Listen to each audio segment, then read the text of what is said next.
Esta es una producción de MMK Podcast. Ernesto Ávila tiene décadas cuidando a miles de mascotas en una de las ciudades más grandes del mundo. Aprende qué siente, cómo ve y cómo sentirte cerca de tu mascota, sea cual sea. Prepárate para entrarle con todo a la vida oculta de tu mascota en Mascotas SOS. Hola, ¿qué tal? Yo soy Ernesto Ávila Escalera y esto es Mascotas SOS. Hoy vamos a platicar sobre el tema de las vacunas, la medicina preventiva, que es importantísimo en nuestros perros, en nuestros gatos. Y cuando hablamos de vacunas, es muy importante saber a qué edad empezamos a vacunar. ¿Qué vamos a hacer con los perros adultos? ¿Qué vamos a hacer con los perros gerontes, con los viejitos? ¿Se deben o no se deben vacunar? Porque hay gente que dice, no, este perro ya es un perro viejito, es un gato viejito, ya no debe de ser vacunado. Cuando hablamos de vacunas, debemos de basarnos en ciencia. Aquí, por ejemplo, cuando vemos las vacunas que hoy manejamos, son muy diferentes a las vacunas que veníamos manejando hace 10, 15, 20 o 30 años. Todo esto está cambiando. Hoy vamos a platicar de cuáles son las edades ideales, pero basados no nada más en una opinión personal de la Clínica Veterinaria del Bosque, sino también en las recomendaciones de la Asociación Mundial de Veterinaria de Animales Pequeños, la WASAVA, de la Asociación Americana de Hospitales para Animales y del Comité Latinoamericano de Vacunología en Animales de Compañía. Aquí, obviamente, estamos utilizando vacunas de última generación con tecnologías recombinantes. Por ejemplo, quiero comentarles la vacuna contra el moquillo canino. La enfermedad del moquillo canino, que es terrible. Todos los médicos veterinarios, yo creo que si hay una enfermedad infecciosa a la que le tenemos miedo porque es un reto tremendo, es a la enfermedad del moquillo, porque el moquillo o enfermedad de Carré o distemper canino, que las tres son lo mismo, es una enfermedad en donde puedes manifestarse en diferentes órganos. Por ejemplo, puede el moquillo afectar la piel. Es por eso que revisamos los cojinetes plantares, estos cojincitos de nuestros perros, la nariz. Cuando vemos esta hiperkeratosis, esto quiere decir que los cojinetes están como endurecidos, la nariz se ve como partida. También afecta, por ejemplo, el esmalte de los dientes. Es común que veamos perritos que tienen lo que conocemos como hipoplasia del esmalte. Entonces, fíjense bien, ya llevamos piel, ya llevamos dientes. También esta enfermedad de moquillo puede llegar a afectar al aparato digestivo. Es común que nos digan, fíjate doctor, que pues inicialmente empezó con un poquito de vómito, con un poquito de diarrea. Entonces ya llevamos 3 sistemas: piel, dientes y obviamente gastrointestinal. Entonces vemos a este paciente y empieza con problemas respiratorios. Empezamos con esta producción de moco, con tos, y muchas veces podemos llegar a confundirlo con otra enfermedad infectocontagiosa que también la vamos a mencionar, que es el complejo tos de las perreras, pero no, lamentablemente muchas veces puede llegar a ser moquillo. Y por último, la afectación del sistema nervioso. Ya cuando nos llega el paciente con tics, con convulsiones, porque esto también puede afectar el sistema nervioso periférico y el sistema nervioso central. Entonces, ojo, es muy importante la prevención. Aquí nosotros estamos utilizando una vacuna muy interesante. Es una vacuna recombinante. ¿Qué quiere decir esto? Que se está utilizando un vector, un Canary Pox. Esto es un virus que produce la viruela en canarios. Entonces empezamos a ver cómo se toma esta parte de esta fracción, el RNA, de una transcripción de esta copia que se hace a través del ácido desoxirribonucleico y se hace una combinación. Entonces, esta vacuna que se utiliza como vector, este virus de la viruela del canario, que va a ayudar a que transmita la inmunidad del moquillo canino. Es una maravilla porque no me va a producir enfermedad. No se está utilizando un virus vivo ni se está utilizando fragmentos de un virus muerto. Entonces es una maravilla esta respuesta porque va a ser una respuesta tanto a nivel humoral como a nivel celular. Sin la interferencia de la inmunidad de antivectores en esta vacunación, va a ayudar a tener una mucho mejor capacidad de respuesta. Otra gran ventaja es la no utilización de adyuvantes. Muchas veces los adyuvantes son los que más, son los que potencializan la vacuna, son los que más nos producen problemas postvacunales. ¡Ojo! Ya actualmente no se utiliza moquillo en las vacunas, virus de moquillo canino vivo, y esto obviamente disminuye la virulencia y los riesgos postvacunales. ¿A qué edad comenzamos a aplicar esta primera vacuna? Se puede comenzar desde las 6 semanas de edad.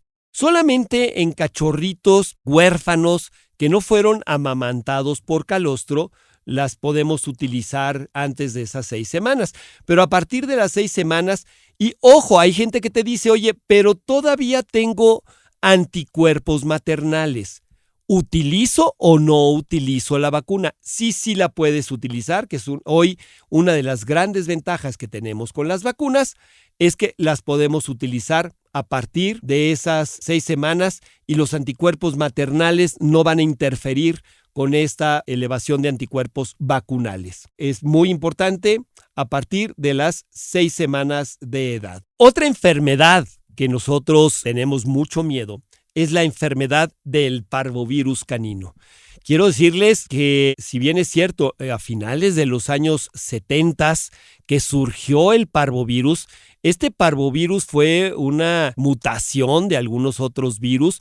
Comenzó en los Estados Unidos. El doctor Carmichael, que fue quien hizo estas investigaciones, se dio cuenta que muchas de estas enfermedades se presentaban después de las exposiciones caninas, que eran muy, muy comunes en Estados Unidos. En la realización de esta vacuna participó un científico mexicano, el doctor Ricardo Flores Castro.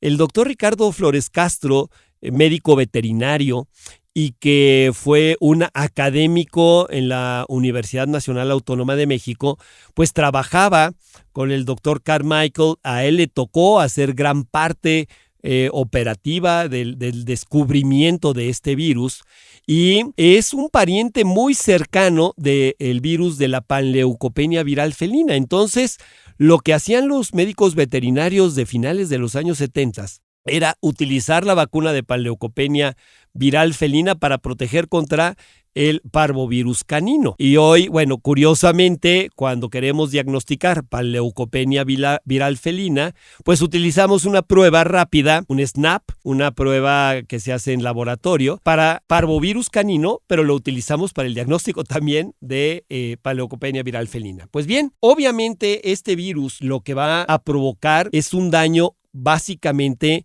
en las vellosidades gastrointestinales. ¿Pero qué creen? También es un virus que en cachorros muy pequeñitos puede afectar las células del miocardio, entonces provocar una parada cardíaca. Y hay veces que vamos tratando a nuestros perritos, la van llevando bastante bien y de repente viene un paro cardíaco por ese daño que también está provocando hacia estas células. Esta vacuna también está cambiando, así como en el caso del coronavirus humano, del SARS-CoV-2, que está cambiando y vemos que hay mutaciones y que se están sacando cada día vacunas más actualizadas, más modernas. Igual sucede en el caso del parvovirus canino.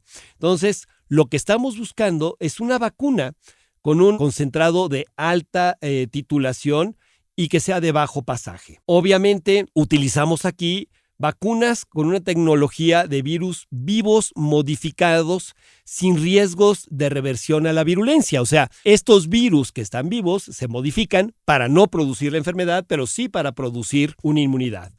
Obviamente, procurar encontrar vacunas que no tengan adyuvantes, que sean también de alto valor en la producción de anticuerpos. ¿A qué edad?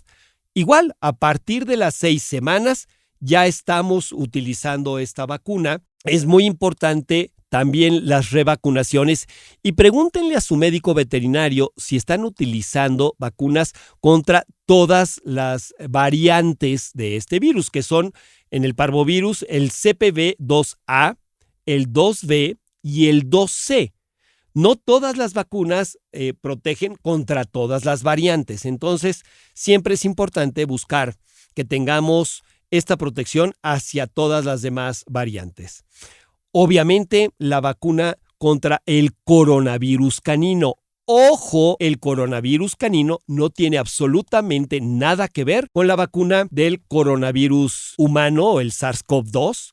Y lo que hace es que, a diferencia del parvovirus, estas afectan la parte superior de las vellosidades. Y también, al igual que el parvovirus, puede producir una diarrea hemorrágica, pérdida de peso, vómito, vamos a ver a nuestros perritos letárgicos, pérdida de apetito, fiebre, y tanto en parvovirus como en coronavirus tenemos que tener una terapia integral. ¿Qué es lo que les va a recomendar su médico veterinario?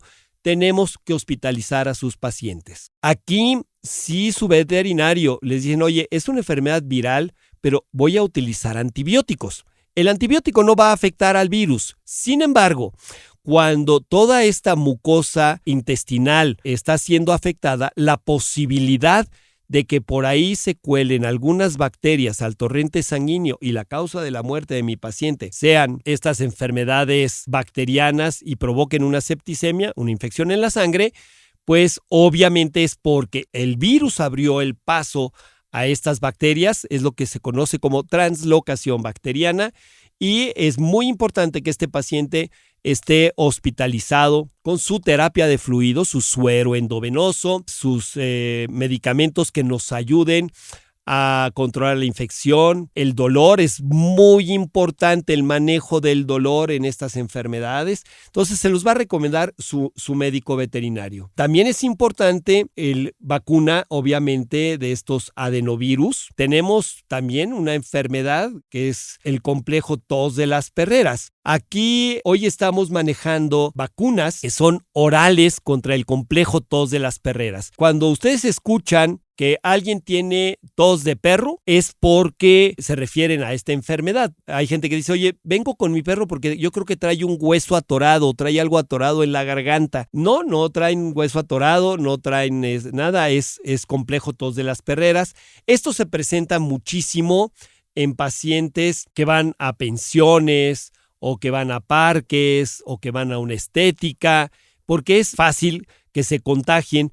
Y también es importante, dicen que sobreviven a pesar del veterinario, sin embargo, sí necesitan ayuda en el tratamiento. Y hoy ya no estamos manejando las vacunas intranasales, que también son muy buenas, pero estamos manejando vacunas orales para que tengan contacto con esas mucosas. Obviamente, la vacunación contra leptospirosis, que en estos casos son bacterinas las que estamos manejando, sobre todo en estas temporadas de lluvia, porque la leptospira, que es una bacteria que tiene como espiroqueta, como espirales, se transmite muy fácilmente con el agua. Y aquí es muy importante los serotipos de estas leptospiras y recordar que leptospirosis, muchas de ellas, no todas, pueden ser transmitidas al ser humano. Entonces, ojo, su vacunación constante de leptospira es muy, muy importante. Por último, también la vacuna antirrábica, ¿sí?